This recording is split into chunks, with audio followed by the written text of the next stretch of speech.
I already got it out of the shelf just to make sure I didn't have a colossal failure like last week. So anyways, this week's Barakamon, you know, the greatness, the fucking Barakamon greatness. Seriously, this is my favorite comedy anime of this season. There's no denying that.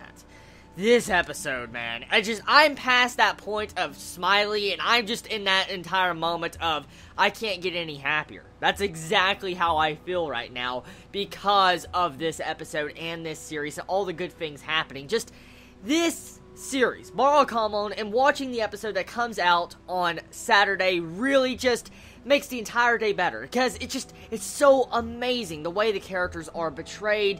And one thing I have to say, the only thing I can actually complain about from this series is that Hina needs more lines. She needs more screen time, she needs more lines. She's a really cute character, and her voice actor, honestly, is only like 8 or 9 if I'm correct, and so is Naru's, and so we need Hina to actually speak more, because she's a really cool character, and I feel like she deserves more lines. Besides that, though, I have no complaints with this series. I mean, every single bit of comedy is being fleshed out in this series, and we get to find out a little bit more about our main male character, Honda, in this episode. He loves Neko's kitties. He loves them so much. I mean, when you see him getting all kawaii over the freaking kitties, like, ah! You just see his face all, like, blush up and all that. He looks like he just wants to grab those kittens and start playing with them. It was just, I laugh, because I never imagined a person like, you know, the sensei, Honda, to be into kitties. Honestly, I didn't. I personally never saw that coming, and to see his reaction to it just made me roll in my chair laughing.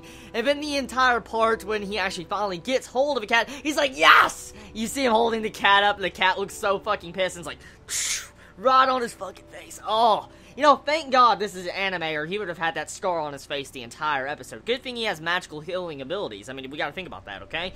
Now, one thing, though, is finding out he has an allergic reaction to cats. Very funny, but at the same token, it's very sad, because Honda loves his Nekos, and now he can't really mess with them, play with them, or own a cat, because of a rash. You get allergic reaction to cats, so that's upsetting to find that out, but I still love the different elements that happen in this episode. Besides that, getting to see the phone, like Honda versus like old technology, that was one of the best moments of the episode, because honestly, if I was to come up against like some old tech like that, I would be thinking like, how the fuck do I use this? I mean, honestly, okay, imagine our generation, born with smartphones and stuff, okay, constantly using touchpads and stuff, were to go back, like, 30 years ago and try to use, like, freaking, you know, old classic radios and stuff in phones. They'd probably be like, what the fuck is this? They would probably have a weird, distorted face, like, this thing looks like a dinosaur. And so seeing Honda deal with this aspect was really realistic, honestly, how someone would probably deal with it in our generation if they were to go back.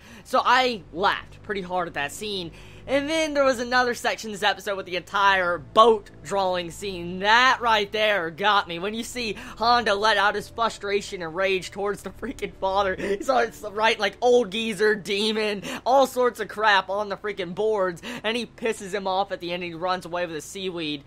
Ugh. Seriously, this episode isn't as funny as the last couple episodes. I will admit that one. I will come out and say that this episode didn't have the comedy level as the previous episodes, but this episode nonetheless was a very good episode, and I enjoy that atmosphere and feel as always. The music really sets the mood as always, and then Naru, you know how I feel. She's best girl of this entire season. Manda. Yeah, seriously, that is going to be a line. That's going to be a meme before this series is over, because it's going to be like, Manda. We're gonna see a manly face on a character if it's a girl or something in future episodes of anime and stuff, and we're probably gonna say, Manda. I see that happening so much. So, episode overall, if you have yet to watch it, go watch it. This is a very good series, a very good episode, and you'll definitely laugh.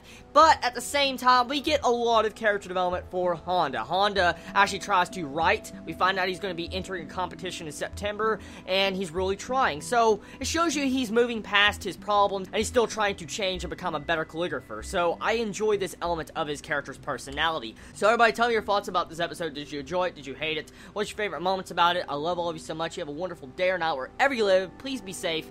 Chibi out.